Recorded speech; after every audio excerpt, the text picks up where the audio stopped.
You're watching the chapter number 12 of the Blender Materials Textures and Nodes course, Creating Surface Details. In today's chapter, we'll be learning about these topics and we'll also use them in the retro gaming arcade scene that we are creating in this course. And for those of you who are new to this course, you can watch the previous 11 chapters by using the link of the playlist given in the pinned comment. So I've opened this materials file where in the last chapter, we studied about the mix shader and the mix color node which were used to combine different types of shaders together or different types of colors together. And today, we'll begin with understanding the concept of normal map in Blender. But before that, we first need to understand the use of the normal map node. So to explain that, you need to understand that in Blender, there are two ways of applying a material to any object in the scene. The first method is to create the material manually by using different nodes or through the material properties, and the second way is to download the materials from some external websites and then import them in your Blender project. And whenever you import any materials by downloading them from some external websites, you will get a combination of different images with each one carrying separate data. Like one of them will carry the information about the basic color of the material, then the other one will have information about the roughness, the normal effect. And to practically understand about using such materials in the Blender file,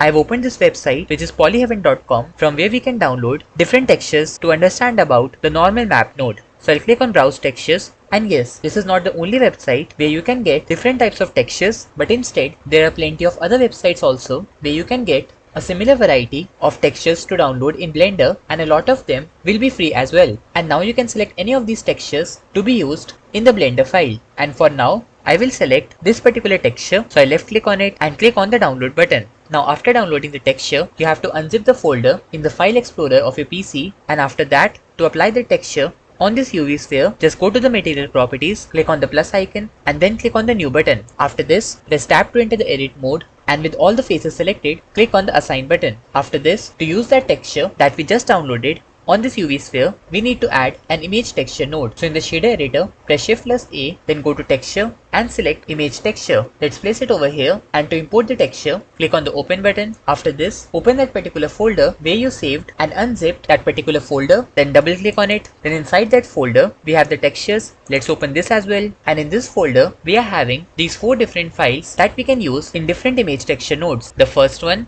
is named as Gray Rocks Displacement, and it can be used for creating the displacement effect. Then you have the Gray Rocks Normal that we'll use to understand about the normal mapping. Then we have the Gray Rocks Roughness, which can be used to define the roughness of the texture. And at last, we have this image named as Gray Rocks DIFF, which is to be used as the main image or the one whose image texture node will be connected to the base color. And yes, if you have downloaded some other texture, you might have some extra files or even some particular file absent depending upon the texture. But more or less, in most of the textures, you will definitely find a simple image which is to be connected to the base color, then a roughness image and the normal. So with this one selected, I'll click on open image. After this, take the color socket and connect it to the base color. And by doing this, we now have a simple texture of the gray rocks applied on this UV sphere. To see it in a better way, we'll turn off the scene lights from here, and now this is how it looks. Right now, it looks very simple and it appears as if we just wrapped around this 2D image on a 3D object. But to give it a realistic 3D look, we'll now try to add the roughness image that we had in that folder, and we'll see what particular difference it will create in the texture. So to do this, with the image texture selected, press Shift plus D to create a duplicate and place it over here. Then to use the roughness image, click on the folder icon,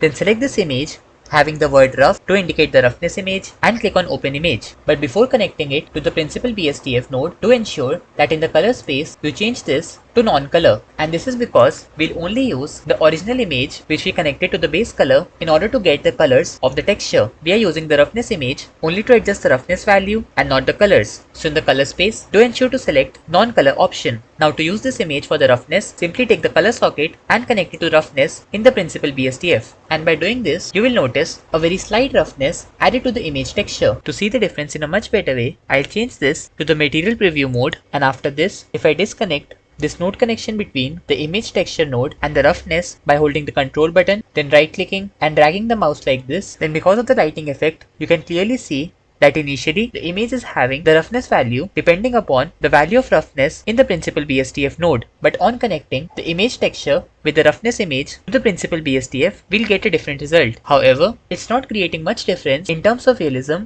or the 3D effect. So now we'll use the third image that we had in the folder which is the normal image. So for this, with this image texture node selected, create a duplicate by pressing Shift plus D. Let's place it over here, and to import the image, click on the folder icon, then select this image having NOR in its name, which stands for normal, and then click on open image. After this, in the color space, change this to the non-color, and then if I try to connect the color socket to the normal in the principal BSTF node, we'll get a texture which looks like a disaster, and that is because the way we connected this image texture carrying the normal map image to the normal socket in the principal BSTF node is not correct, because in between this connection we have to use the node which is called the normal map node. We'll be using it to connect the image texture node with the normal map image to the normal socket in the principal BSTF. So to add it here, press Shift plus A, then go to vector and select the normal map. We'll place it in between the image texture node and the principal BSTF. And by doing this, you will clearly notice that this image texture is now looking a lot better and much more realistic as compared to before. To notice the difference, I'll remove the node connection between the normal map and the principal BSTF node.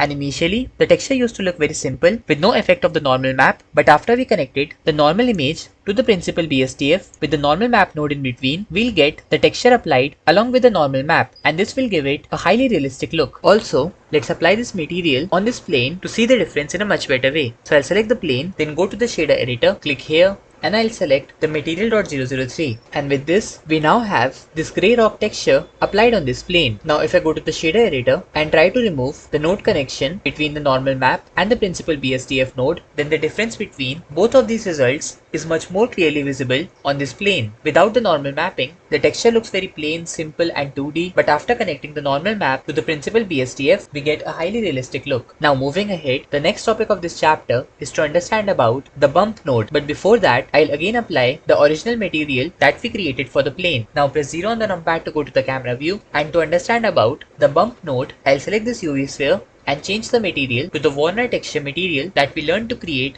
in the chapter number 10. Now as the name suggests, the bump node is used to create some 3D bump effects on the texture. And to see how it works, go to the shader editor, then press Shift plus A, go to vector and select the bump node. Now place it over here, and in this node, we have to input one socket from the texture, and then it will give the output from the normal socket that will connect to the normal in the principal BSTF. So in this case, we'll be taking the color socket that we even connected to the color ramp, and we'll use it for the input in the bump node. So simply connect this socket to the height in the bump node, and after that, to see the results, take this normal socket and connect it to the normal in the principal BSTF. And just by doing this, you will notice a very slight bump effect applied to this texture. To see the difference again, I'll go to the shader editor and then remove the node connection between the bump node and the principal BSTF. So by default, the texture is looking very simple with no 3D effect, but after connecting the normal socket in the bump node to the normal in the principal BSTF, we'll get this result where the texture is now having a 3D look with the bump effect added to it. You can even control the strength of this effect with the strength value in the bump node. So if I reduce it, the effect of the bump will reduce, but if I increase it, the strength of the bump effect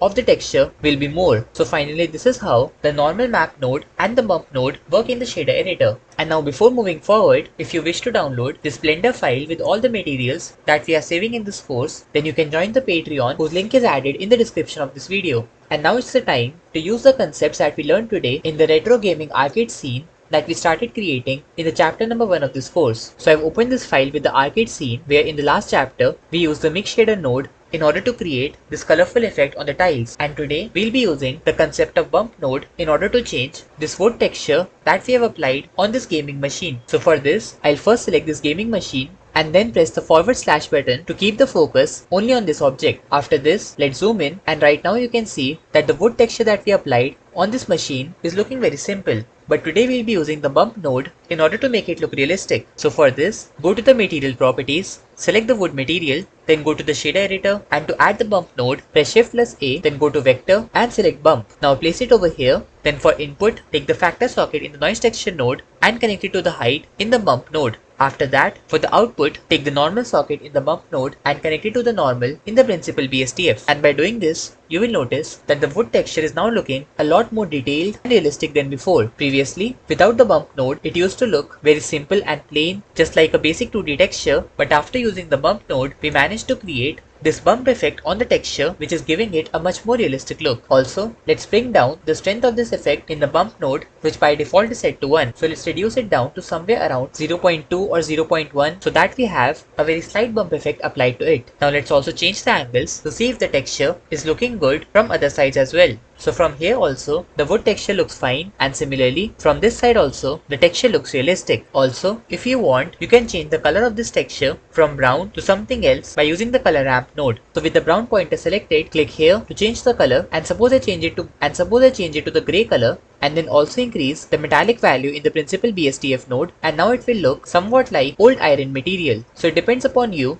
that what particular kind of texture you are creating for your object's material. If you want it to have a metallic look, simply choose that particular color and adjust the metallic value in the principal BSDF node to control the reflections and the metallic effect. And apart from this, you also have the bump node where you can control the strength of the bump effect. But for now, I think that the original wood material looked much better for this machine according to the current scene. So I'll press Ctrl plus Z 6 to 7 times to undo all the changes that I did, and then I'll press the forward slash button to return the focus back to the scene. And with this, we have now understood about the practical usage of the bump node with the help of the wood texture in this arcade scene. And with this, we now arrive to the end of this chapter. And before ending, if you want to download the Blender file containing the complete retro gaming arcade scene, then you can join the Patreon, whose link is available in the description. And so our next chapter will be the chapter number 30, Sheen BSDF and Subsurface Scattering Node. So don't forget to subscribe to our channel, press that notification bell so that you can get timely updates about the upcoming chapters. Thank you for watching, and we'll see you in the next one.